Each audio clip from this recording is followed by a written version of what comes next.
J'aimerais commencer par vous parler de quelqu'un que j'aime bien, d'un homme de Dieu que j'admire. J'ai déjà peut-être parlé de lui une fois.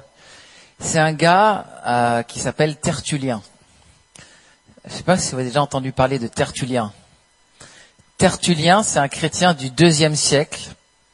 Il est né en Tunisie, à Carthage, entre 150 et 160. Et j'aime beaucoup Tertullien, j'aime beaucoup son caractère, j'aime beaucoup comment il écrit. Carthage, à l'époque, c'est une grande ville qui était en conflit, enfin, pas à cette époque, mais un peu avant cette époque, c'était une grande ville qui était en conflit avec l'Empire romain. Et l'Empire romain va gagner les guerres puniques, les guerres contre Carthage, et Carthage va devenir romaine. Et Tertullien, Septimus Tertullianus, il va naître dans cette ville-là, et son père, il va être dans les légions romaines. Et lui, il va avoir une vie de chrétien dans l'Empire romain, et il va étudier à haut niveau les sciences, la philosophie, la rhétorique, la jurisprudence. Et ça va devenir un grand rhéteur, un grand orateur païen. Et à partir de 193, Tertullien, il va vivre une conversion soudaine et il va décider de donner sa vie à Jésus-Christ et il va passer toute sa vie à servir la cause de Dieu et de Jésus avec ses talents. Il va écrire de nombreux livres. Il y a une littérature magnifique. Et tous les pères de l'Église, les Saint-Augustin, les Jérôme, etc., ils citent tout le temps Tertullien. Tertullien, c'est un des gars qui a expliqué pour la première fois clairement Dieu, Père, Fils, Saint-Esprit, Trinité, etc. Il utilise même pour la première fois le mot trias en langue latine. C'est le mot Trinité. Il est très important dans son époque et ça devient le plus grand enseignant d'Afrique et de l'Église latine au second siècle. Et je vais vous citer un petit morceau de ce qu'il a écrit, juste pour vous donner un peu le style de Tertullien. C'est pas le sujet, mais c'est un petit morceau connu qu'il a écrit. Et il écrit pour parler à des couples. Donc si vous êtes en couple, ou que vous aspirez à l'être, regardez comment il met la barre haute. Douce et sainte alliance que celle de deux fidèles portant le même joug, réunis dans une même espérance, dans un même vœu, dans une même discipline, dans une même dépendance. Tous deux, ils sont frères. Tous deux, serviteurs du même maître. Tous deux, confondus dans une même chair. Ne forment qu'une seule chair, qu'un esprit. Ils prient ensemble, ils se prosternent ensemble, ils jeûnent ensemble, s'enseignant l'un l'autre, s'encourageant l'un l'autre, se supportant l'un l'autre. Vous les rencontrez ensemble, de compagnie, à l'église, de compagnie, au banquet divin. Ils partagent également la pauvreté et l'abondance, la fureur des persécutions ou les rafraîchissements de la paix. Nul secret à se dérober, ni à se surprendre mutuellement. Confiance inviolable, empressement réciproque, jamais d'ennui, jamais de dégoût. Ils n'ont pas à se cacher l'un de l'autre pour visiter les malades, pour assister les indigents. Leur aumône est sans dispute, leur sacrifice sans scrupule, leur sainte pratique de tous les jours sans entrave. Chez eux, point de signe de croix furtif, point de timide félicitations, point de muettes actions de grâce. De leur bouche, libre comme leur cœur, s'élancent les hymnes pieux et les saints cantiques. Leur unique rivalité, c'est à qui célébrera le mieux les louanges du Seigneur.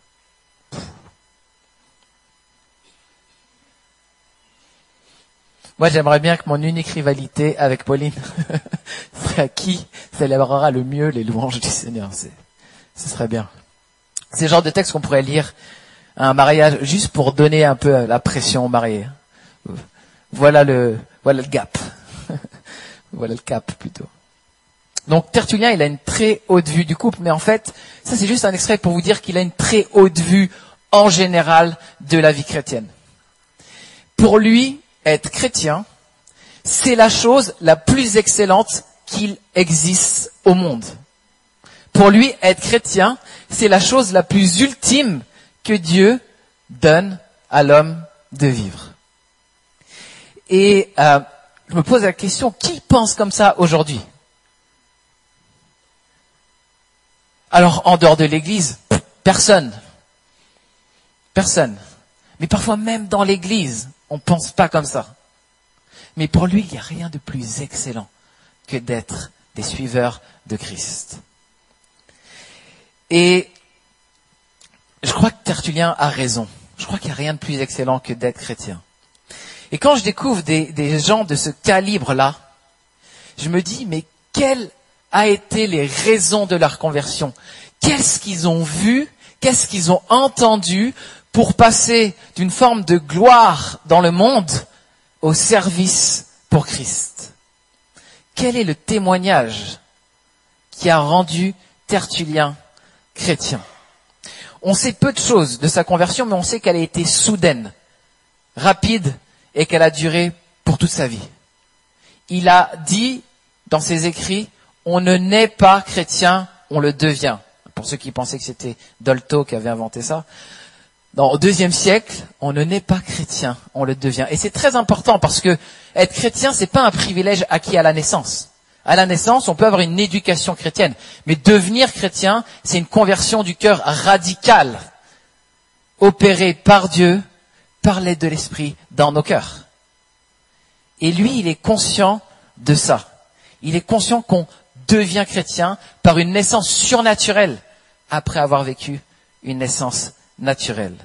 C'est tout ce qui fait, c'est ce qui fait toute la valeur du christianisme et c'est ce qu'il a vécu lui-même. Alors, voici les 4 couches de mon plat. Les experts disent que Tertullien, il a été converti à cause de 4 choses. L'esprit de sainteté qu'il rencontrait chez les chrétiens. La sainteté. L'humilité des chrétiens. Leur abnégation face à la persécution.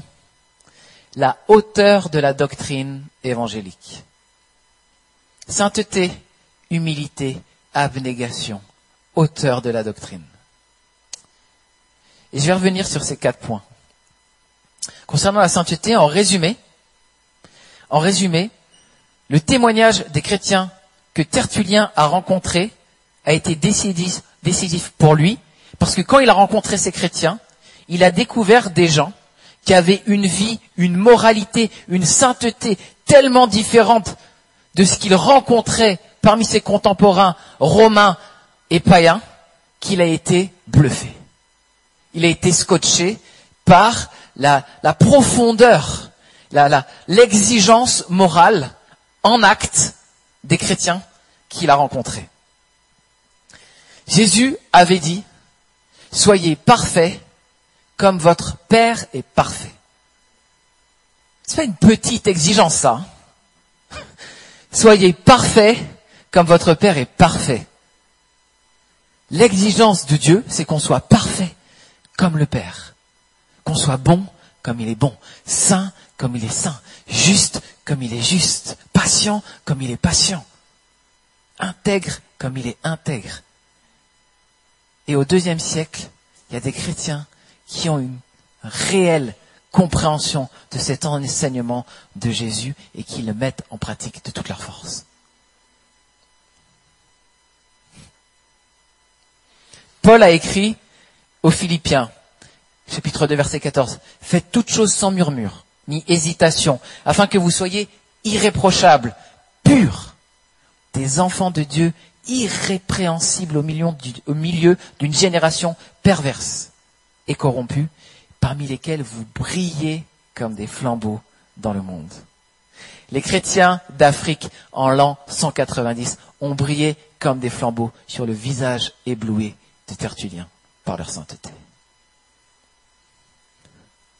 Waouh! Même les gens les plus brillants, l'élite comme était Tertullien, ont été choqués par la sainteté des chrétiens. Est-ce qu'on est dans une société où les chrétiens choquent par leur sainteté?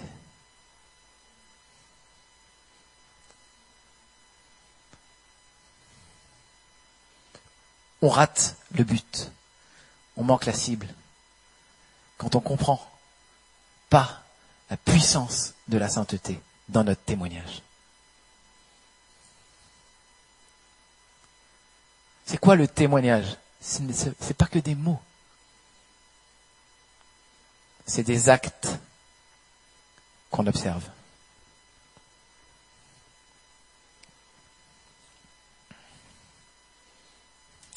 Excusez-moi.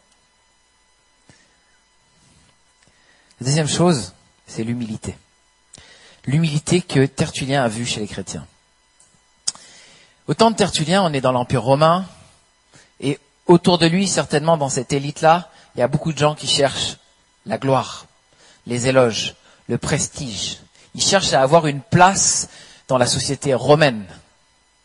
Toute la société romaine, d'ailleurs, était une société de conquête, une société de grandeur, une société qui cherche vraiment à briller ici-bas, sur terre. C'est presque la philosophie même de l'Empire romain. Je ne veux pas résumer à ça, mais c'est ça. Mais les chrétiens que lui a rencontrés étaient attirés par autre chose. Ils étaient attirés par d'autres trésors. Ils étaient attirés par l'humilité. Et dans Matthieu 11, 29, Jésus avait dit « Prenez mon joug sur vous et recevez mes instructions, car je suis doux et humble de cœur. » Doux et humble de cœur. Et vous trouverez du repos pour vos âmes. Dans notre société, et vous êtes d'accord avec moi, il y a beaucoup de gens qui ont besoin de repos pour leur âme. Et vous savez auprès de qui on trouve du repos? Auprès des gens doux et humbles de cœur. Et c'est quoi notre vision du chrétien en 2022? Est-ce que c'est quelqu'un qui a du succès?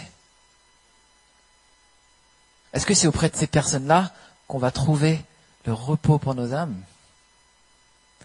Ou est-ce que c'est auprès de gens qui sont doux et humbles comme Jésus? Tertullien a rencontré ces gens-là. Des gens doux et humbles de cœur. Peut-être des gens pas connus. En fait, j'ai pas de nom à vous citer. Je sais pas qui sont les gens qui ont témoigné à Tertullien. Ça pourrait être vous. Ça pourrait être moi. Surtout vous. Dans Matthieu 18, 4, Jésus continue. C'est pourquoi quiconque se rendra humble comme ce petit enfant sera le plus grand dans le royaume des cieux. Vous entendez comme moi plein de prédicateurs qui vous expliquent comment être le plus grand dans le royaume des cieux, non? On parle de puissance. Est-ce qu'on parle d'humilité? Parce que lui, Jésus, il dit que pour être le plus grand dans le royaume, c'est l'humilité. Est-ce qu'on pense premièrement à cette qualité-là pour être le plus grand? C'est complètement inverse. Jésus a complètement renversé les représentations de son époque et du monde qui vivait autour de lui. Complètement. Il vivait avec des religieux qui cherchaient les honneurs à cause de leurs actes religieux. Et Jésus les critique. Voici ce qu'il dit. Ils font toutes leurs actions pour être vus des hommes. Ainsi, ils portent de larges phylactères et ils ont de longues franges à leurs vêtements. Ils aiment la première place dans les festins et les premiers sièges dans les synagogues. Ils aiment être salués dans les places publiques et être appelés par les hommes Rabbi, Rabbi. Mais vous, ne vous faites pas appeler Rabbi, car un seul est votre maître, et vous êtes tous frères. Et n'appelez personne sur la terre votre Père, car un seul est votre Père, celui qui est dans les cieux. Ne vous faites pas appeler directeur, car un seul est votre directeur, le Christ. Le plus grand parmi vous sera votre serviteur. Quiconque s'élèvera sera abaissé, et quiconque s'abaissera sera élevé. Et sur l'humilité, L'apôtre Paul dit encore, ayez les mêmes sentiments les uns envers les autres. N'aspirez pas à ce qui est élevé, mais laissez-vous attirer par ce qui est humble. Ne soyez pas sages à vos propres yeux. Moi, je crois qu'on a perdu beaucoup de vue le cœur, l'essence du christianisme, l'essence de la foi. Et c'est certainement à cause de ça que les chrétiens font plus la différence. C'est à cause de ça. Regardez les églises. On a quoi? On a des écrans, de la lumière, des fumées, des costumes, des paillettes. Qu'est-ce qu'on a? Qu'est-ce qu'on a dans les églises? Est-ce qu'on avait besoin de ça en 190, à l'époque de Tertullien?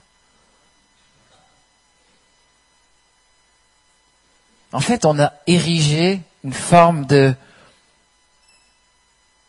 pasteur star, une forme de mondanisation. Et c'est pas ces gens-là qui font des convertis. On croit que si, hein. YouTube vous dit que si.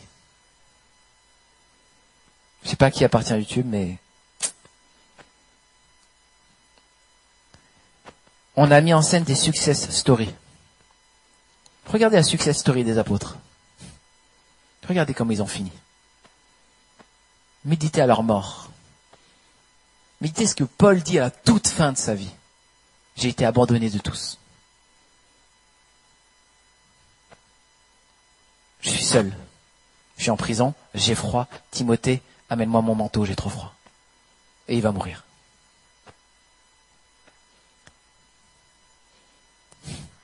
En fait, ce type de christianisme ressemble au judaïsme des religieux du temps de Jésus, qui cherchent des honneurs, qui cherchent à être vus.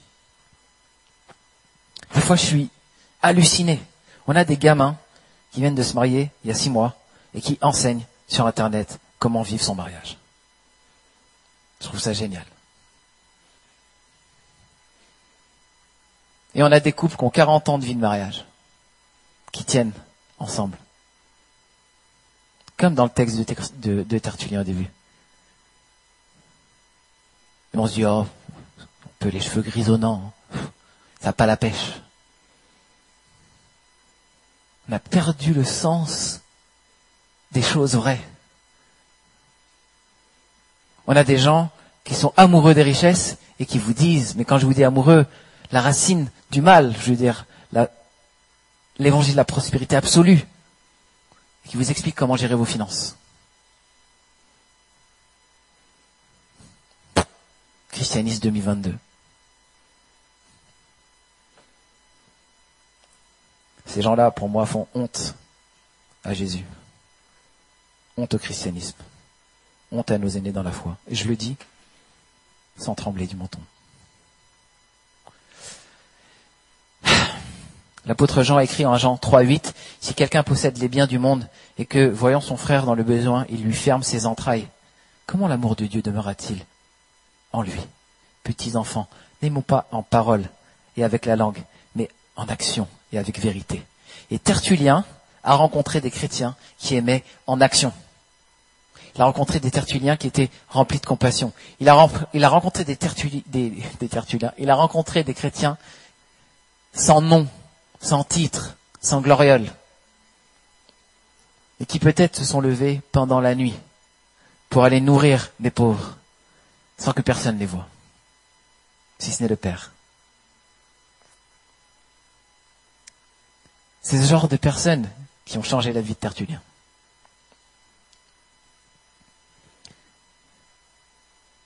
La 4e couche du millefeuille des lasagnes,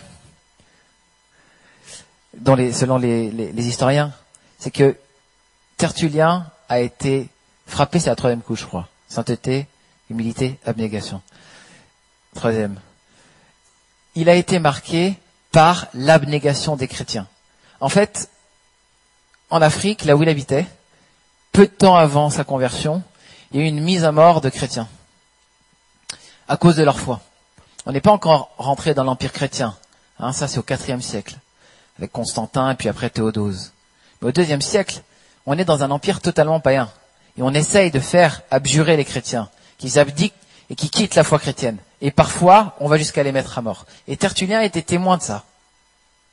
Et il a été témoin d'hommes et de femmes qui n'ont pas renié le Christ au moment de la mort. Et ces gens-là avaient compris ce que Jésus avait dit quand il était crucifié, avec le méchant à sa droite qui se moquait de lui, et celui à sa gauche, peut-être l'inverse, qui disait mais lui, il est sans péché contrairement à nous. Et Jésus lui a dit, aujourd'hui, tu seras avec moi au paradis. Et ces gens-là, face à la mort, ils se sont dit, aujourd'hui, on sera avec Jésus au paradis. Mais on ne le reniera pas. Ils préféraient être séparés de la vie que de séparés de Jésus. Parce qu'ils avaient compris que c'est Jésus la vie. Que c'est là où il est qu'il y a la vie en abondance. Et quand Tertullien a vu ça, il n'a pas pu tenir. Il n'avait jamais rencontré de tels hommes et de telles femmes. Il faut que je change ce système. Ça s'éteint. Alors, oh là là, faut que j'arrête.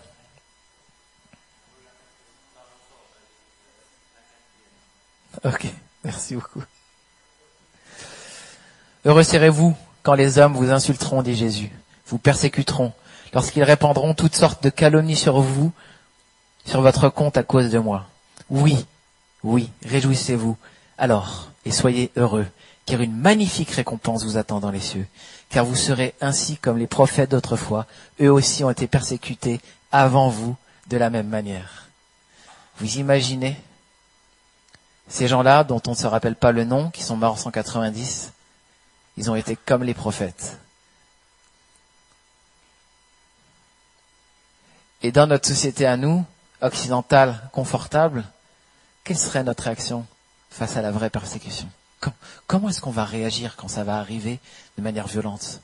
Comme on l'a vu au temps de Daesh, en Syrie, en Irak, quand ils avaient le couteau sous la gorge, et qui n'ont pas dit qu'ils quittaient le Christ. Comment est-ce qu'on réagirait, nous? Comment est-ce qu'on réagirait? Je ne sais pas. Mais je suis pas sûr que la société pense et voit les chrétiens comme des gens qui tiendraient. Je pense qu'on est quand même très sujet à la faiblesse, à la mollesse. On veut même pas parfois témoigner aux collègues de peur qu'on sache que. Vous imaginez? On est loin. On est loin. En fait, on vit dans une société qui est très semblable à celle de Tertullien. Tertullien vit dans une société païenne, avec des gens qui ont toutes sortes de croyances bizarres, qui croient en plein de dieux différents. Il y a des orgies, il y a de l'immoralité sexuelle, il y a de la pédophilie. Il y a presque pas de chrétiens. On est au tout début du christianisme. Et ces gars-là, ils ont eu les mots pour transformer une société païenne en un empire chrétien.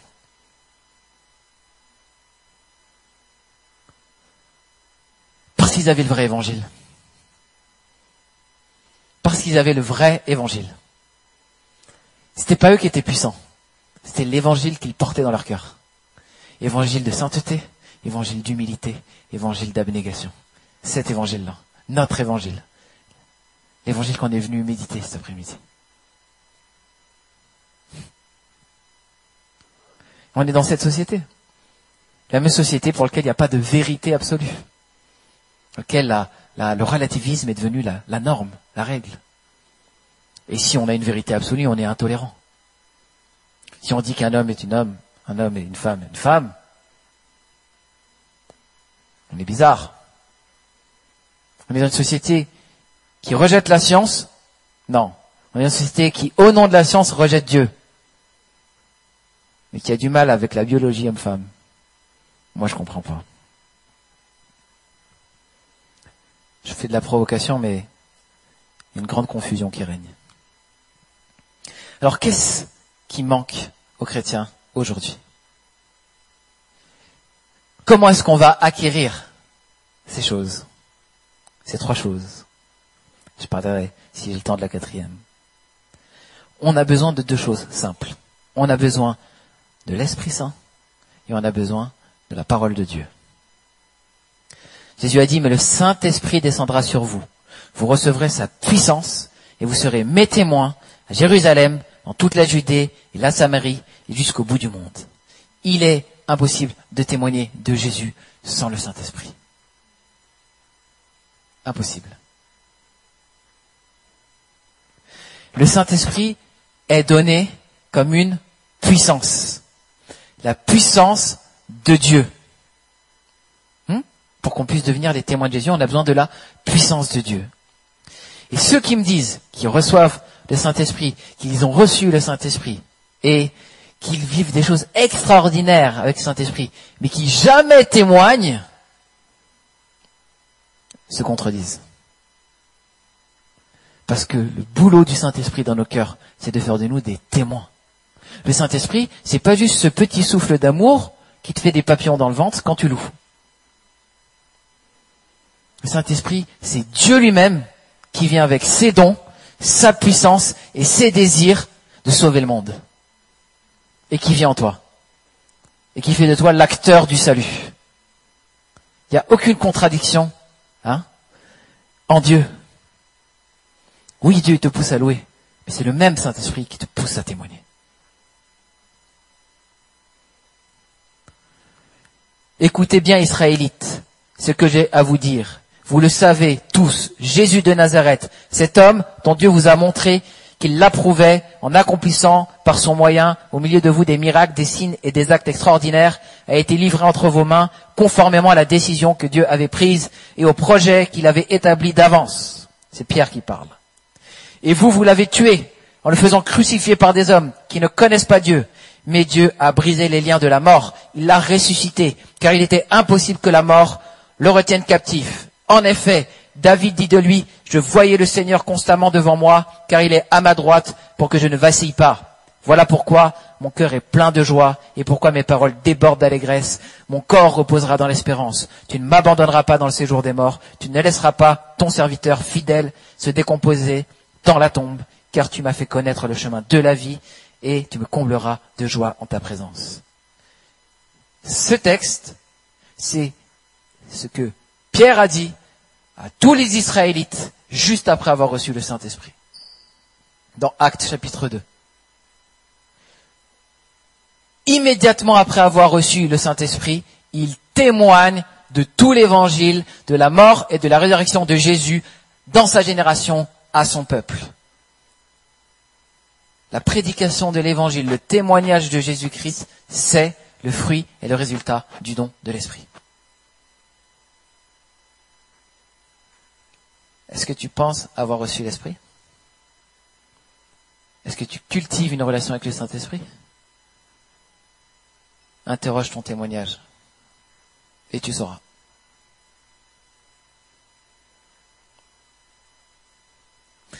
La quatrième et dernière chose qui a frappé Tertullien, qui l'a amené à se convertir, c'est la hauteur de la doctrine chrétienne. Et je vous ai dit, on a besoin de deux choses. L'esprit et la parole. Qu'est-ce que ça veut dire que la hauteur de la doctrine chrétienne a terrassé Tertullien? C'est que, pour lui, lorsqu'il a découvert l'évangile, lui qui connaissait par cœur tous les philosophes grecs, tous les grands penseurs, il s'est dit, il n'y a pas une pensée plus haute, plus pure, plus cohérente, plus juste, plus sainte que ce qui est écrit là-dedans. Rien ni personne n'a égalé ce qui est dit là, de la bouche des apôtres et des prophètes. C'est ça qu'il a voulu dire. Et c'est pour ça qu'il a pu, avec d'autres, remporter le combat culturel sur l'Empire romain. Parce qu'il était conscient, il était absolument convaincu que ce qu'il y a là-dedans est la sagesse la plus haute, la plus pure et la plus parfaite, qu'il fallait que le monde sache ce qu'il y a là-dedans. Et moi, je rêve d'une église qui combat le combat culturel, qui regagne le combat culturel dans les médias, en politique, dans les entreprises et dans tous les secteurs de la société. On a raison. Il a raison. Il sait tout. Et Tertullien, il savait ça.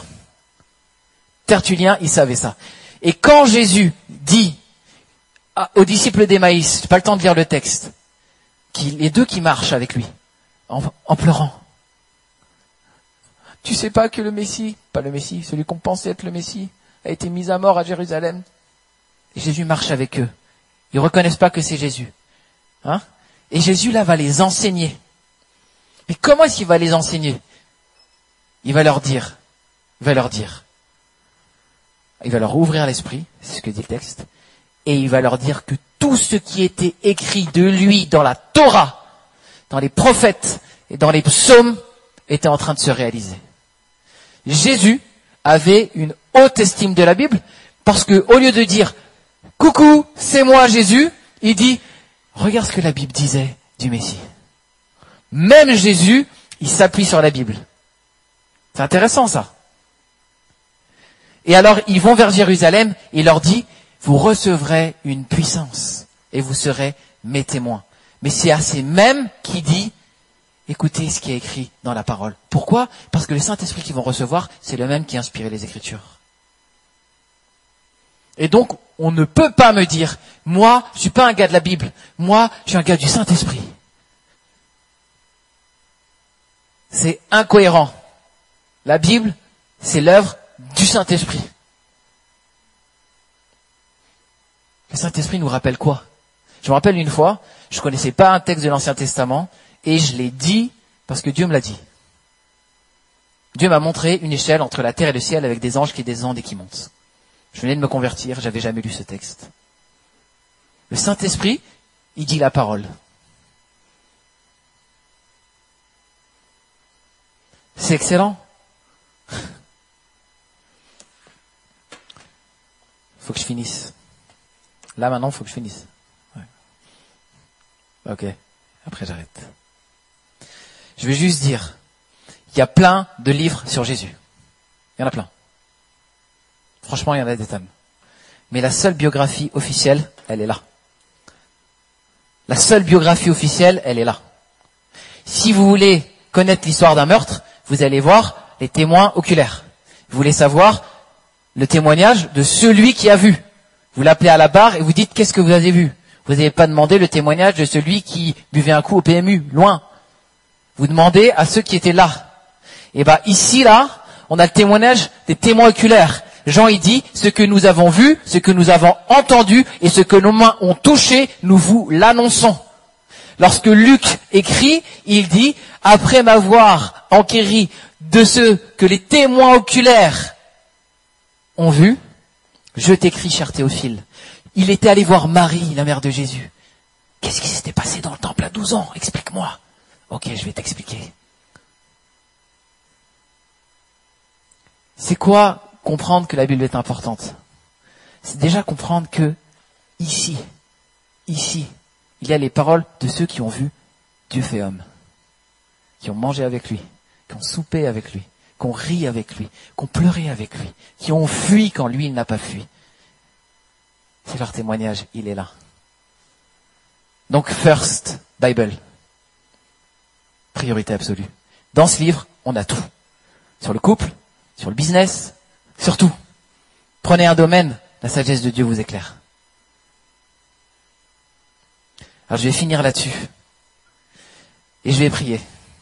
Et je vais demander au Saint-Esprit qu'il fasse une œuvre dans nos cœurs pour qu'on reçoive un esprit de sainteté, pour qu'on se tourne vers l'humilité, pour qu'on retrouve l'abnégation que les premiers chrétiens avaient en imitation de leur Seigneur, qu'on redécouvre la hauteur de la doctrine évangélique, parce qu'il a marché dans la société païenne va continuer à marcher dans notre société néo-païenne. Par la puissance de la parole de Dieu et de l'Esprit Saint. Seigneur, je te remets notre Église, je te remets chaque personne qui est là, assis maintenant, dans ce lieu. Et je proclame à tous ceux qui veulent le recevoir, que tu envoies maintenant un esprit de sainteté, de pureté, un esprit qui se garde du mal, qui se garde du péché, qui cultive la pureté et la sainteté. Je le veux moi aussi, Seigneur. Je suis pas assis, je suis debout. Je le veux, Seigneur.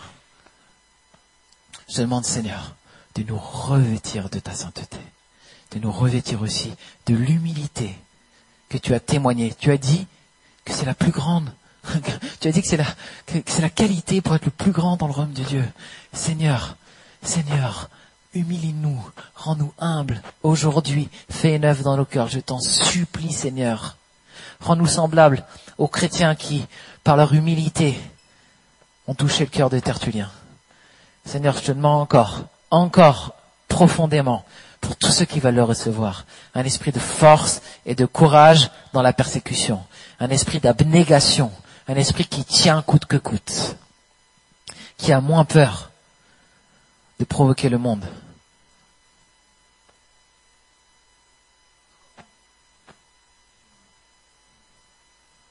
Seigneur, c'est de toi dont on veut avoir crainte.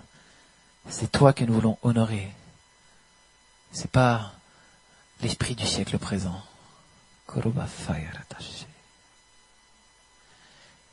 Seigneur, je te prie pour que tu refasses comprendre au peuple de Dieu l'importance de la doctrine évangélique, l'importance de toute la Bible et de tout ce dépôt, de toute cette sagesse, et de combien elle peut éclairer toute la vie. Donne-nous ton esprit, Seigneur. Aide-nous à honorer ta parole, pas seulement nous en parole, mais en acte. Au nom de Jésus. Amen.